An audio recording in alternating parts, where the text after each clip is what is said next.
Hello hello, bienvenue dans cette nouvelle vidéo, ce nouvel épisode du Comixpresso avant Noël. On ouvre la 16e case ensemble. Pour un rappel, le temps d'un petit espresso, je m'en vais vous parler de mes 24 lectures les plus marquantes de l'année 2023. Et on est déjà au top 9 de ce petit classement.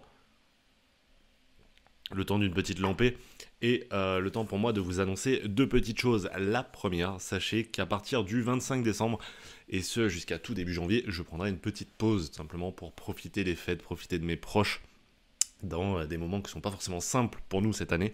Donc c'était assez évident que j'allais faire ma petite pause de mon côté. Oups, petit coup dans la caméra.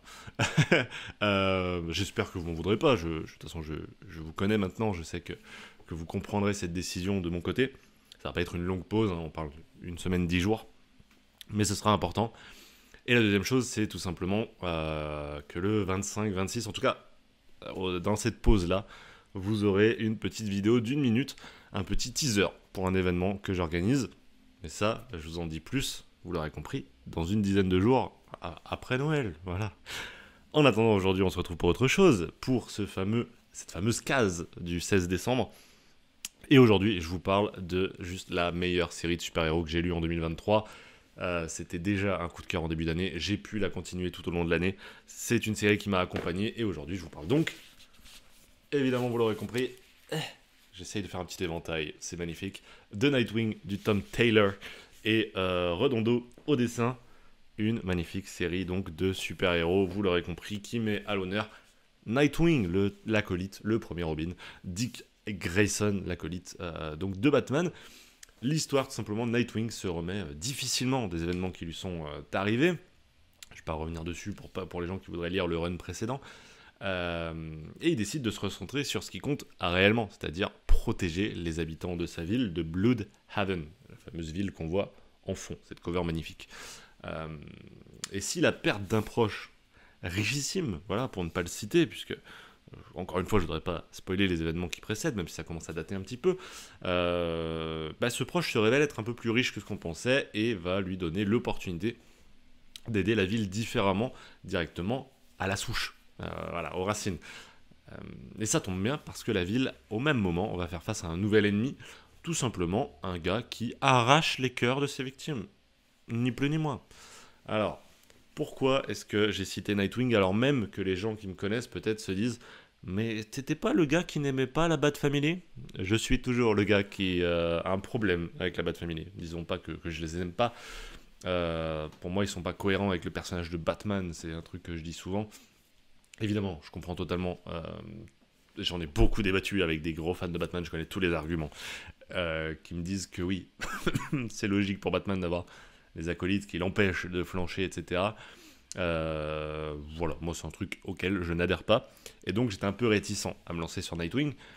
Et je dois remercier ou accuser, en tout cas, je ne sais pas, Fox, le copain Fox, qui est un énorme fan de Dick Grayson, qui a lu beaucoup de choses de lui, et qui m'a prêté les premiers bouquins en me disant, non, mec, tu vas lire ça, et après on en parle, voilà. Arrête d'être médisant avant même de le lire. Et il a très bien fait, voilà.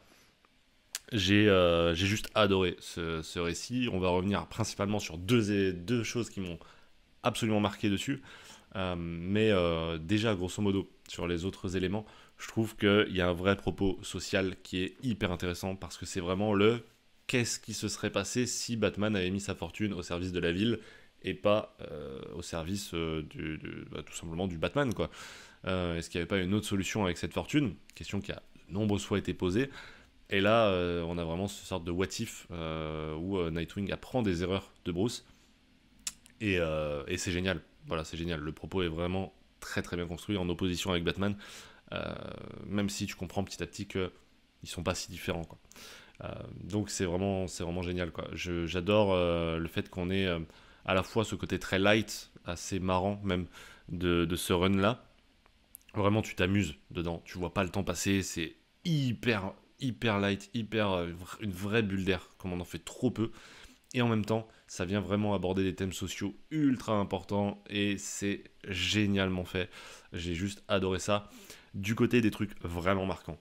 La première chose, moi, c'est la relation amoureuse entre Dick et Barb. Barbara Gordon. C'est une des meilleures histoires d'amour que j'ai lues dans les comics. Elle me fait beaucoup penser à la meilleure histoire d'amour que j'ai vue dans une série télé. Moi, j'adore, c'est la relation entre Pam et Jim dans The Office, version US. Je trouve ça tellement génial comme genre de relation, un peu se tourner autour, se vanner, etc. J'adore ça, vraiment. Et là, j'ai vraiment ressenti ce truc. Vraiment, vraiment. Et j'ai signé direct. Je suis complètement happé par cette relation. J'y crois dur comme fer. Et tu vois, là, ça te redonne espoir en l'amour, quoi. Vraiment, c'est une des meilleures histoires d'amour possibles. Alors même que c'est pas du tout le thème du bouquin à la base. J'ai complètement adhéré à ça. La deuxième chose qui m'a vraiment marqué et qui va continuer à me marquer, c'est le découpage et les dessins de Bruno Redondo, qui est vraiment la force brute de ce récit. Pouah. Regardez, j'ai carrément mis des cartes à jouer dedans, tellement je n'avais plus assez de marque-pages pour marquer toutes les pages qui m'ont marqué. Regardez, tu commences à la deuxième page, on te fait un truc très simple. Présentation de la ville, Nightwing en ombre, qui te montre sa capacité à voltiger, qui te montre que la ville est en reconstruction, qui te montre que Nightwing est vraiment le petit soleil de la ville, qui protège la ville dans l'ombre. Enfin, je trouve. En une page, on te montre tout ce qu'il faut savoir et le fait que tu vas en prendre vraiment plein la gueule. J'ai juste adoré. Regardez-moi ces découpages. Par exemple, boum, Nightwing et ses différents costumes, voilà, les petits oiseaux, voilà, de son logo. Je trouve ça tellement beau, tellement génial. Euh, j'ai gagné ma vie à travailler sans filet, tu vois, genre vraiment, un rappel à ses parents évidemment. En termes de fight, on te met une double planche, voilà, grosse splash page, mais tu comprends toute la chorégraphie, tout le mouvement, parce qu'on n'est plus du tout sur du fixe. On a une dizaine de Nightwing comme ça qui te découpe le mouvement et qui te montre que Redondo sait ce qu'il fait. C'est absolument brillantissime de faire quelque chose comme ça, c'est juste génial. D'autres exemples, mais par exemple, comment est-ce que tu présentes l'appartement de Nightwing qui va avoir son importance aussi dans son architecture? Et bien comme ça, tout simplement, en un plan, vu du dessus, t'es dans les Sims, c'est juste génial, tu te sens complètement happé par le récit, c'est trop bien, le mec est trop fort. Donc c'est une brute de dessin avec Tom Taylor au scénario qui a compris le personnage, qui a compris les enjeux de tout ça et qui en plus l'accompagne petit à petit vers la suite de Nightwing. Comment tu donnes le smile avec le scénario, tu éclates la rétine, tu places les trucs pour la suite, tu donnes de l'histoire d'amour, c'est tellement généreux comme bouquin. Donc j'ai absolument adoré. Moi j'ai acheté le tome 4, c'est vous dire, alors que j'ai pas le 1, 2, 3, hein, c'est encore une fois ceux de Fox. Je peux que vous prier d'aller sur au moins le tome 1 de Nightwing qui pose vraiment les bases et vous allez très vite comprendre si vous adhérez.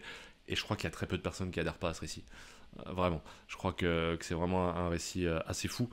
Dans ce genre de la découpe un peu originale, etc., j'ai très envie de découvrir le Hawkeye de Matt Fraction et David. Non, et David Ara. Je crois que je dis juste Ara. Je crois que c'est David Ara. J'ai trop envie de découvrir ça. Si vous avez d'autres récits comme ça, un peu original sur la découpe, un peu comme ça, mettez-les en commentaire. Vraiment, c'est vraiment le truc que j'ai envie de découvrir en 2024. M'intéresser un peu plus à la découpe du comics. J'ai affiné un peu mon œil sur le graphisme, sur la narration, etc. La découpe, c'est encore un truc qui peut vachement me surprendre rapidement. Et ça, j'ai envie d'en découvrir en 2024 et je compte sur vous. Les commentaires sont faits pour ça. Et puis, de toute façon, en général, mettez-moi vos coups de cœur de l'année 2023. Comme ça, en 2024, je vais pouvoir faire du rattrapage, découvrir tout ça. Et ce, tous ensemble pour l'année 2024. Moi, en attendant, on n'a toujours pas fini à 2023. On se retrouve demain, 17 décembre, pour la 17e case de ce calendrier de l'Avent. Pour un nouveau coup de cœur, un nouvel espresso. D'ailleurs, j'ai toujours pas bu celui-ci. Hop, direct dans le gosier. Le temps pour moi de vous dire à demain. Passez une belle journée. Prenez soin de vous, prenez soin de vos proches. Et ciao tout le monde.